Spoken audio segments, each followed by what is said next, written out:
মুসা আলাইহিস সালাম তো একটু বললাম না ফিজিক্যালি খুব স্ট্রং ছিলেন, থাকে না বডি বিল্ডার, সামনে গিয়ে কথা বলে সরো পানি দিতে দাও, তখন মানুষ একটু মূল্যায়ন করে না।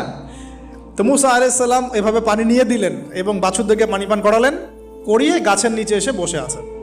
বসে বসে তিনি দোয়া করছেন, এই যে দোয়াটা তিনি দোয়া করছেন, রব্বি, একটা নেক কাজ করলেন, নেক কাজ করলেন না, মানুষের উপকার করলেন, নেক কাজ করে এসে গাছের নিচে বসে দোয়া করছেন, আল্লাহ এখানে তো আমার খাবার পানি বাসস্থান কিছুই নাই, আমি কি করব।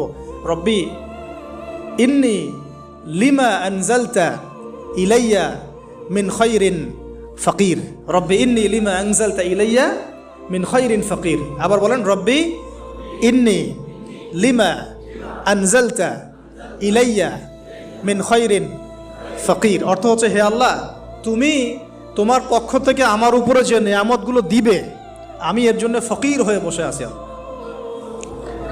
অর্থ বুঝে পড়বেন ভাই, নামাজ রোজা